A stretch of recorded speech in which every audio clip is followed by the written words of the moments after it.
Welcome to Disruptive Successor, a show for next generation leaders in family businesses and entrepreneurs who want to disrupt the status quo and take their existing business to a whole new level. We all know that what got us here isn't going to get us there. This show will provide inspiration, advice, and resources to help you create massive impact.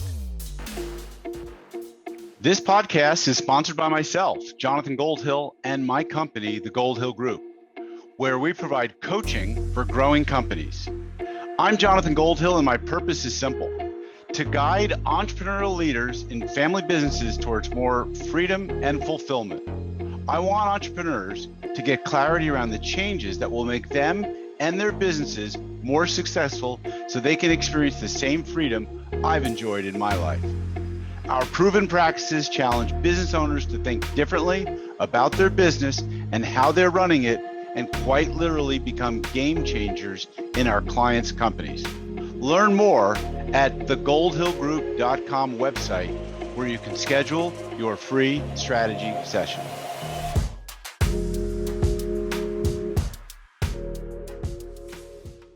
Hi, it's Jonathan Goldhill, and welcome back to another episode of the Disruptive Successor Show. Today, I have Heather Vickery, who is a global leader and success coach that helps people leverage their fears into intentional bravery. A celebrated public speaker, Heather inspires audiences and supports others with the tools they need to live empowered, bold, joy-filled, and successful lives. She's a published author and the host of two podcasts, The B.R.A.V.E. Files and Was It Chance? Welcome from Chicago, Heather Vickery. How are you today? I'm great. How are you today? I'm great too. I love the T-shirt. Let's just start. You choose bravely. That's my jam. Making the brave leap. That's your jam. And so we're going to talk about that because this show is for next generation leaders of family businesses. And sometimes there's some timidness around taking over the family business and stepping into the leadership role. And that timidness may come because, I don't know, it could be because their parents haven't maybe given them the internal sense that they could lead and, do it and take it over and be brave. And sometimes it's because they feel like they may not know it. So there's a lot of reasons, I bet, that leaders or potential leaders don't step into that role of being a leader. And I'm sure this is an area that you play in a lot. Yeah, work, absolutely. It's an interesting concept. I think in many cases, and of course it's going to be different, these family dynamics are tricky, but in many cases, I think folks tend to hold back because they don't want to overstep, or because they don't want to make an adult or a parent or whoever is, the matriarch, the patriarch of the business, the family, feel bad, or they don't want to step on toes. I work with folks to learn to lead from wherever they are, but that requires everyone involved to agree to allowing everyone involved to lead from where they are. So there's got to be some really strong communication on the leader's part, or whoever is the head of the company, so that folks know that they can choose to empower themselves to step up in these ways.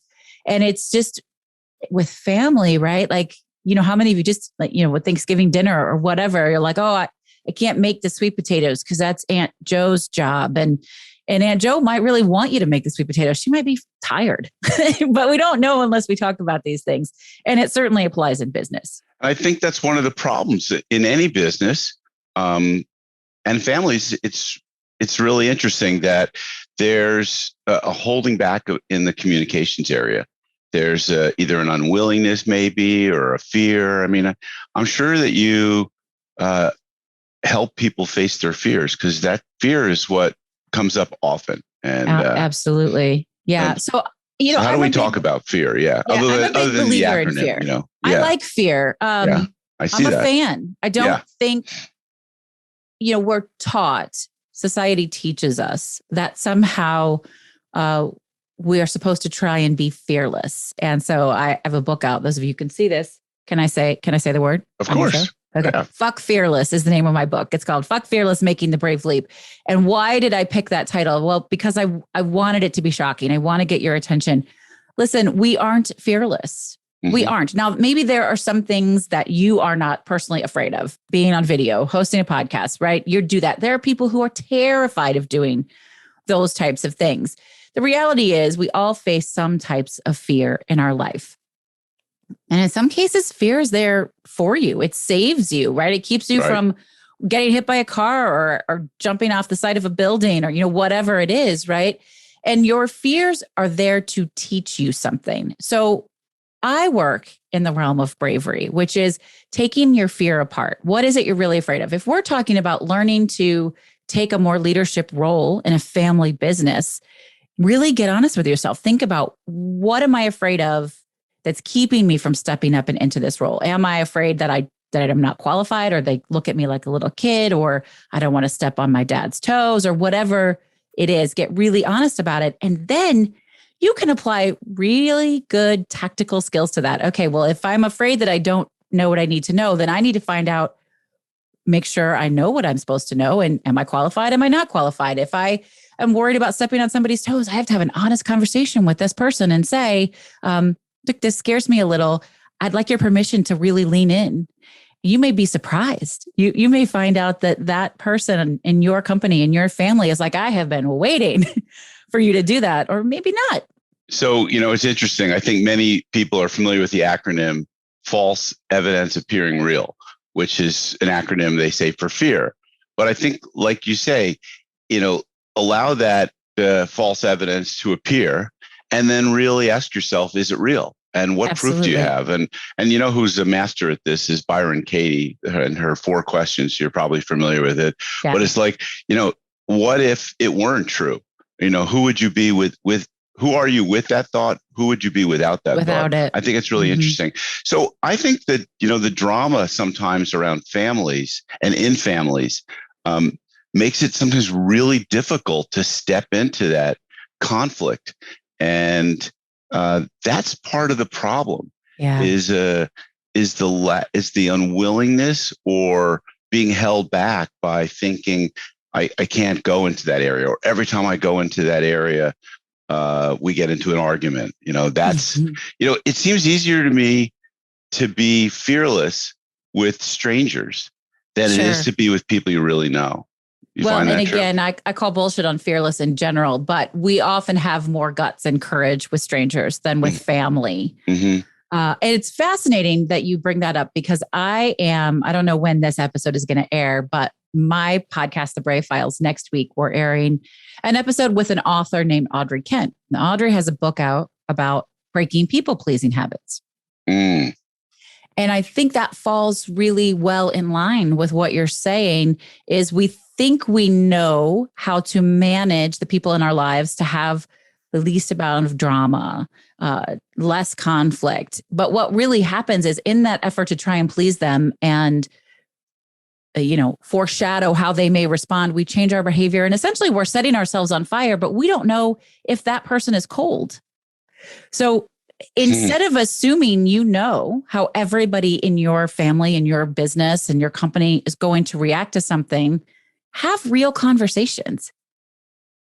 Set some boundaries, communicate more clearly, stop assuming that even if, and I know it's so hard with families, because I get it, right? I totally get that. You're like, well, Aunt Kim is always going to overreact. That's just her mode of operation. But really, you're taking Aunt Kim's privilege away. You're taking her rights away by assuming she's going to do something. Give people a chance to prove you wrong, or just to stake your claim that you have something to say, that you have the right to be heard, that you want a seat at this table, and stop deciding for everybody else how they're going to react. Okay, so I want to get into this methodology that you have, which you call the B.R.A.V.E. method. And you say it's a creative, strategic approach to problem solving, dreaming, designing, building, and living a life and business you actually love. So what is the method? How do you work it? Tell us about it. Yeah. So The B.R.A.V.E. method is a method that came to be as I moved through several different transformational stages in my life. Now, of course, I didn't go, gosh, I'm going to create this method and go through it. It was years later. I looked back and I'm like, what did I do to get through this? And how have I been using this to support clients all across the board? And because B.R.A.V.E. is my business, I was like, well, let's see if we can use the acronym B.R.A.V.E. And the B.R.A.V.E. method, B.R.A.V.E. stands for boundaries. Right. What I call the 3 R's: reassessment, reframing, and resilience, action and accountability, vulnerability, and then expand and empower. And I'm actually going to start there because that's your result. Mm-hmm.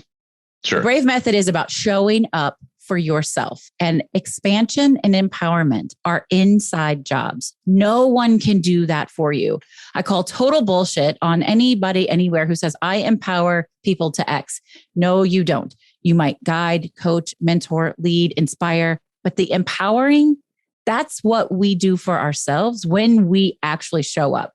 So the B.R.A.V.E. method is really this center point, this 0 point where you can either jump off of, start something new, or come back to if you want to problem solve or change directions or do whatever.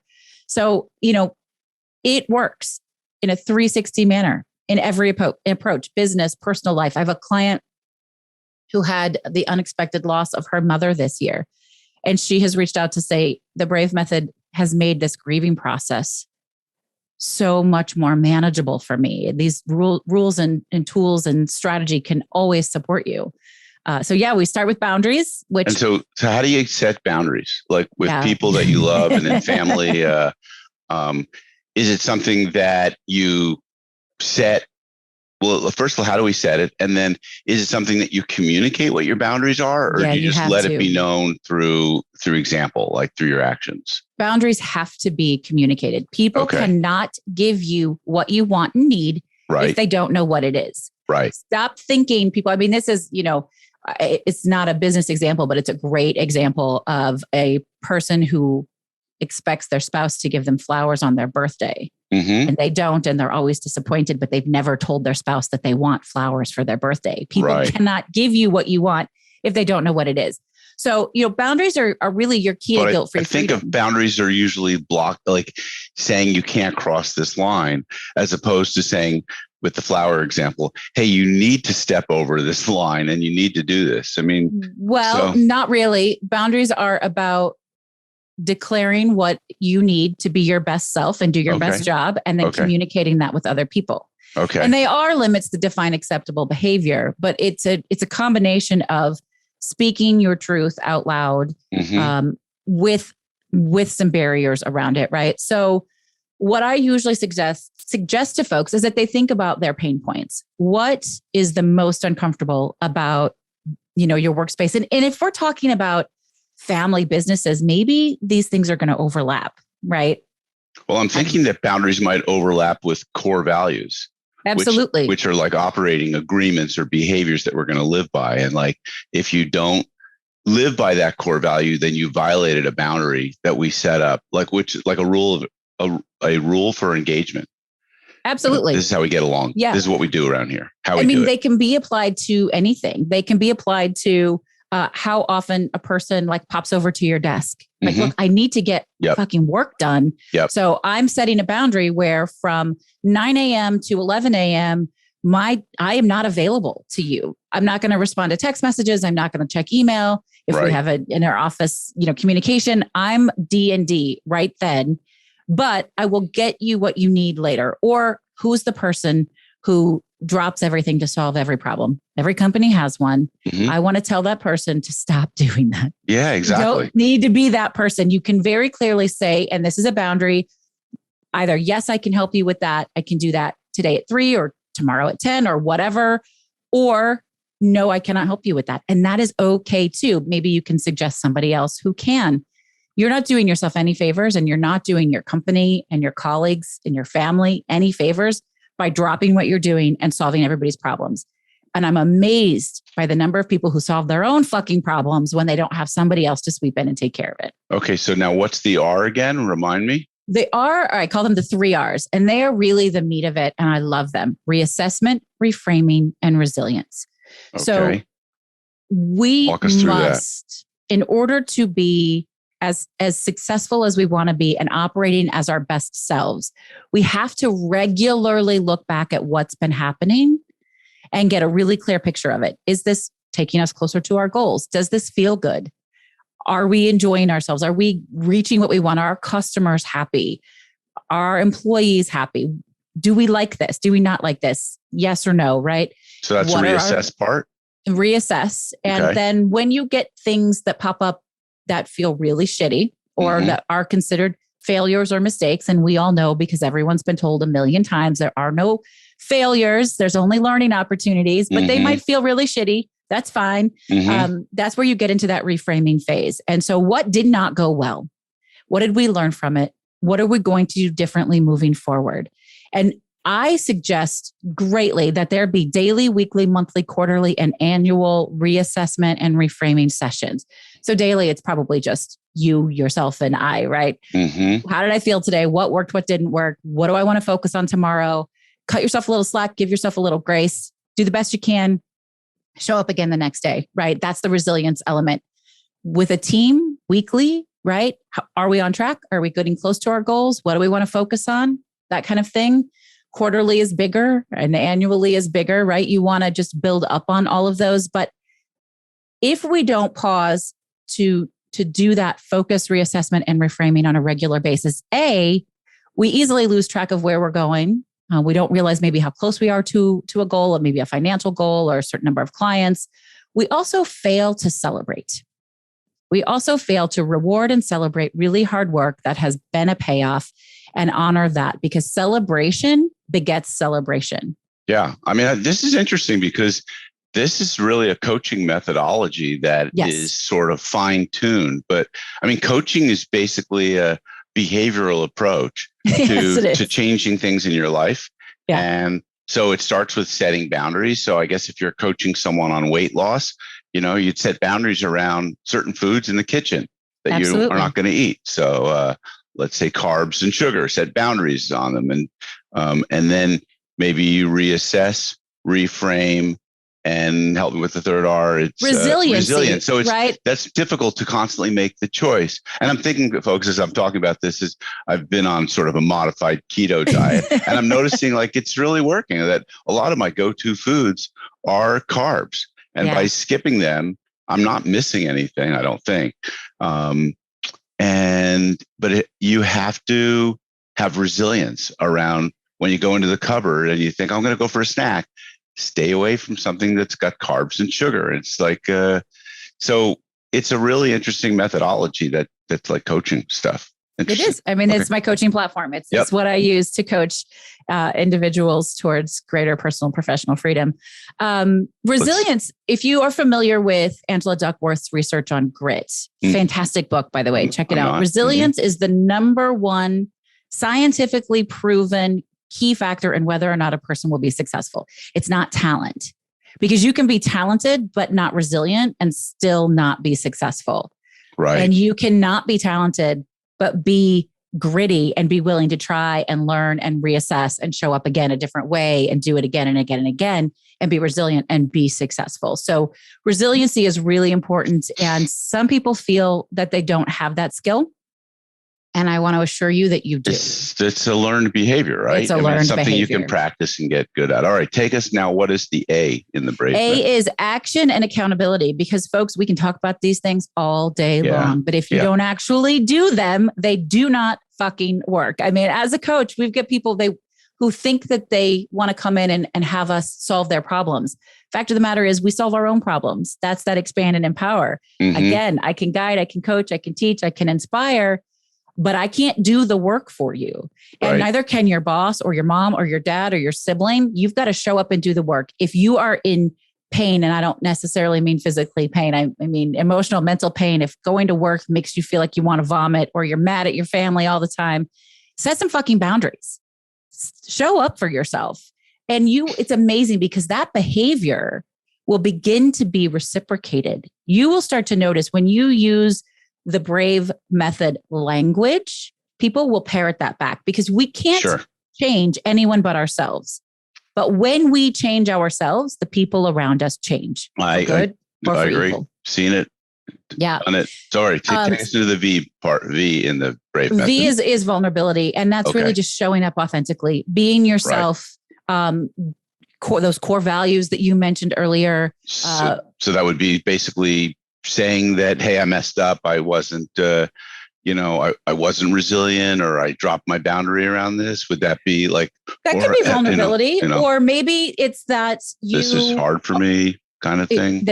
Sure, but you're attaching sort of negative behaviors to vulnerability, and it doesn't need to be that way. Vulnerability just means showing up as you are. Let's say, I'm a lesbian. Being vulnerable is showing up and not trying to hide that fact. Or I am a parent, and in order to do my best job, I need to start a little bit later because I want to get my kids to school. That's important to me. That's a vulnerable thing to say. We fear that we risk punishment or people not liking us or whatever. But honestly, when we show up vulnerably and authentically, people can tell the difference. They will give that back. If you show up as your most authentic self and folks don't like it, that's about them and not about you. And maybe you shouldn't be in that situation anymore. Yeah. So let's talk about that, because as I'm thinking about this being vulnerable, and the example you gave, like, hey, I'm a parent, I need to take my kids to work. Supposing an employer says, hey, look, work hours are from 8:30 to 5:30. I really need you to be here by 8:30. And that person then says, they've kind of set a boundary and said, look, I have to take my kids to school. And so the employer could also set a boundary and say, well, you need to be here at 8:30 because it's really important. And so so that sends what it seems to me, these two people into a high conflict area over what would be a really relatively low conflict thing. It could be. And I think that in the past, the employer was always right. Their rules were the rules. It was my way or the highway. Right. Business as usual is not business as usual anymore. Those things are changing and shifting. And here's what I want to say is you have to know for yourself. Everyone listening has to decide for themselves what is non-negotiable. And maybe it's the job. Maybe it's like, well, I guess I'll have to sacrifice everything else for the job. And maybe it's not. Maybe it's getting the kids to school. You will never know what the answer is if you do not try and ask. And if you are the employer or the leader, don't be a fucking hard ass about shit like that. If people are doing their work well and you're all getting the results that you want, it's like sending elementary school kids homework just for the sake of proving that you're stronger than they are, that you can make them bow down to your will. It's bullshit. And it's not the way most companies run their business anymore. So just don't, highly encourage you not to be that guy anymore. But yes, people have to decide if it's worth it or not to set those boundaries. So the television show that is, I think, most often spoken about to me when in regards to family business is HBO's Succession, where, and I haven't seen that many episodes. I'm assuming you've seen at least one or two episodes and have a feeling for it, but I haven't. Okay. I've never seen it. There seems to be a lack of vulnerability in the children of Logan Roy is the sort of Rupert Murdoch. And he basically is running a very successful empire. And there's one child that is looking to really take over and be the successor. And the father sort of, shoots him down, or cuts him down at the ankles type of thing a lot of times. That's a power play. There's a lot, I see the same thing, the same narratives kind of going on in Yellowstone, which is another popular TV series with Kevin Costner as the lead. And he does show some vulnerability. He's a tough cowboy type, but everyone's kind of gaming a little bit around what's going on. And I don't think there is this kind of work seems like it would really be difficult to employ in a situation where you're dealing with tough-minded, uncoachable sort of, folks. I think does this method And I could say, just, that's like, does coaching only work with people who are coachable? And I would answer yes. Yes. And I would say this method is only going to work with people who are willing to look at themselves, to look and to have a growth mindset, to use Carol Dweck's term. That's 100%. You've got to have, you not only do you have to have a growth mindset, you have to value your whole employee. Right. You have to value having really good, dedicated, qualified employees that want to work their asses off for you. But then you have to give that back to them. Because I'm really serious when I say that used to be the way business was always done, and it is not anymore. And maybe you're personally attached because it's a family business. But honestly, you could leave. You could go somewhere else. I think that's the boundary you have to set. Yeah, I agree. I think you have to choose the culture that you want to be part of. And culture is important. And the generations coming up, Gen Z, millennials they're getting old like the rest of us now, but Gen Z coming up, they value culture more than anything else. Right. I agree. If you don't get with it, you're not going to have anybody to work for you. Your business that you've worked your ass off for all of these years, it's going to go away.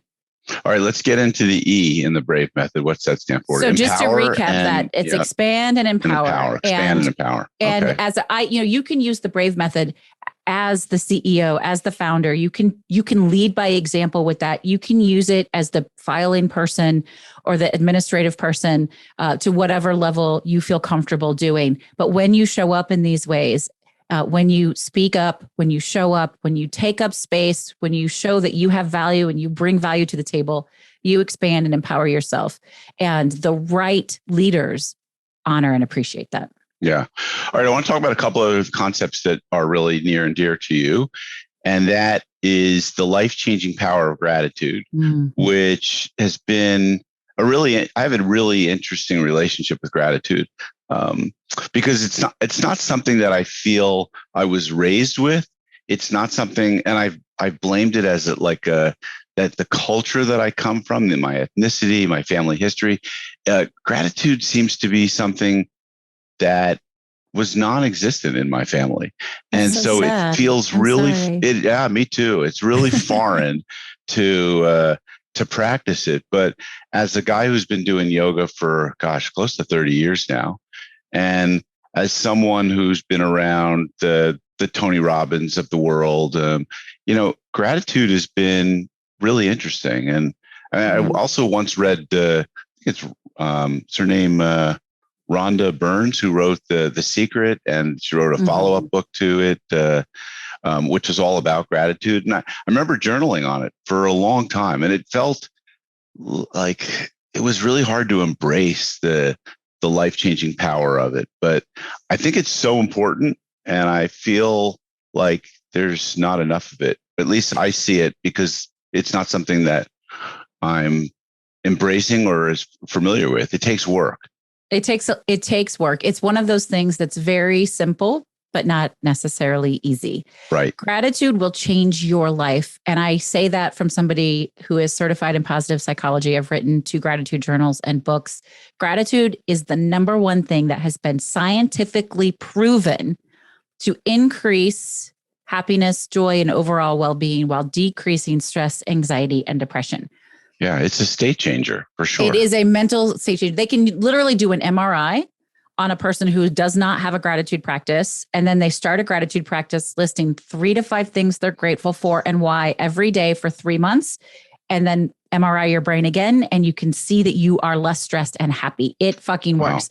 Wow. And I end every one-on-one coaching call by having my clients do gratitude. And depending on how challenging the session has been, I will give them more things to list. If it's been if they haven't been through the ringer on the session, then maybe we'll do 3 to 5.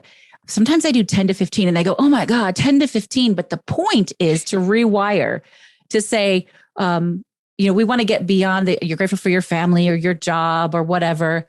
I can look around this room and I could probably find 20 things right now to express gratitude for. And you start to get granular and you can physically feel yourself relaxing and feeling better. And then they kind of giggle and they go, wow, I had no idea. I had so many things to be grateful for. And like celebration, the more you express gratitude, the more you have to be grateful for. And you don't have to believe me. You just have to try it. It works. No, I totally agree. And I've coached that into my clients, and it's been part of my coaching preparation form for over a decade now. It's one of the questions I ask people to fill out before they show up to the session. What are you thankful for? Absolutely. And so it's been great. I see who fills that part of the little questionnaire out, the pre-prep session form, and who ignores it or who keeps the same things over and over again. It's interesting. Yeah. All right. Now you also talk about the power of intentional surrender. That's an interesting set of words there. Intentional. That has been my last year in a nutshell. Maybe it's age, maybe it's life experience. I'm not sure. But when we can choose to declare what we want, a manifestation isn't about deciding you want something and then it magically happens. Manifestation is about declaring something and then changing the way you show up so that it becomes reality. And there's a huge element of surrender in that. This is the thing that I want. And I don't exactly know how I'm going to do that, but I know this first step. I'm going to do this first thing and I'm going to show up and I'm going to keep showing up, and the how will figure itself out. So releasing and surrendering the how on everything, but leaning into visualizing and showing up step by step, baby step by baby step will change everything. And you can feel it. You can sort of feel, I'm not a huge meditator, but I do EFT tapping and visualization. And when I say I'm releasing, I'm surrendering how I'm going to get to this point, but I can picture myself just moments after I've published my first book, or just moments after I've won an Emmy. This is what I'm currently visualizing. And I don't know why, but it just keeps coming up. I can picture myself on stage. I can picture giving my speech and walking away with my statue. The how will come. That's the manifestation of it. That's the chance of it. Then you start to show up differently. And the surrender, you can physically feel yourself sort of relax and go, all right, let's do this. If you try to control everything too much, shit just doesn't work. Sounds like you have to step into visualization as a tool in your toolkit, and it's really important. Yeah. All right, let's as we start to wind down and wrap up, tell us a little bit about what you're working on these days. I know you have a new membership program called the B.R.A.V.E. Circle. Maybe tell us about that. Absolutely. Tell us what who your ideal client is and what kind of work you're doing with them. Yeah. Thank you for asking. So yes, the B.R.A.V.E. Circle is a membership community specifically for coaches, consultants, and strategists, because so many of us are solo entrepreneurs, and we spend so much of our time serving and helping others that we often forget to serve, support, and help ourselves. So it's networking, coaching, accountability partners. We do quarterly, what I call dreamscaping, goal planning sessions. So to step into that self expansion and empowerment state. Book clubs. It is super affordable. It's not on Facebook, which is the first time I'm trying it. It's Slack and Zoom based, because I don't know about y'all, but I'm fucking sick of Facebook. And so if you want to learn more about it, you can get all my links, vickeryandco.com/social. And I would be happy to chat with you about it. I am a one-on-one coach really for anyone who is in a leadership role, whether they work for a company or they work for themselves, who is ready to transition their life into the next level of success for them. It's transformational work. And like you said before, you have to be ready for it. It's hard work. It's honest work. And if you're really ready to do it, my approach with the B.R.A.V.E. method is a little bit different than anybody else's. But if it resonates with you, set up a call. Let's chat and see if it fits. Sounds good. They have to be open to someone who likes to be explicit with their language. Yeah. I love curse words. Don't call me. If you don't like lesbians and curse words, I'm not for you. So okay, got it. We know where you stand. And Heather, thanks for taking the time with us to talk about your methodology and talk about how people can employ it in their business, in their family business. Sounds like it's challenging, but if there's the will, there's the way, and certainly people improve and grow from Absolutely. using And the reward is amazing. And you can do it over and over and over again and apply it to any situation. Give it a try. Actually, if you guys are curious, you want to learn more, go to vickeryandco.com/guide. You can get a quick guide, Brave Method 101 quick guide. Just give it a try. And then let me know how it goes. All right. Heather, thanks for being on the show. Folks, if you enjoyed this show, please give us a good rating on your podcast listening app of choice. And I guess if you didn't like the show or, then I don't know. I mean, please don't tell, but let us know and give us some feedback, but maybe don't do it publicly because my feelings would be hurt and so would Heather's. Anyway, it's been another great half hour, 45 minutes. Thanks for listening, folks. This podcast is sponsored by myself, Jonathan Goldhill, and my company, the Goldhill Group, where we provide coaching for growing companies. I'm Jonathan Goldhill, and my purpose is simple: to guide entrepreneurial leaders in family businesses towards more freedom and fulfillment. I want entrepreneurs to get clarity around the changes that will make them and their businesses more successful so they can experience the same freedom I've enjoyed in my life. Our proven practices challenge business owners to think differently about their business and how they're running it, and quite literally become game changers in our clients' companies. Learn more at thegoldhillgroup.com website, where you can schedule your free strategy session.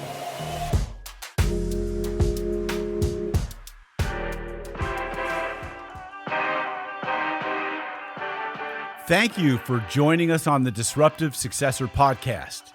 If you enjoyed today's episode, please subscribe, review, and share with a friend who would benefit from the message. If you're interested in picking up a copy of my book, Disruptive Successor, go to disruptivesuccessor.com.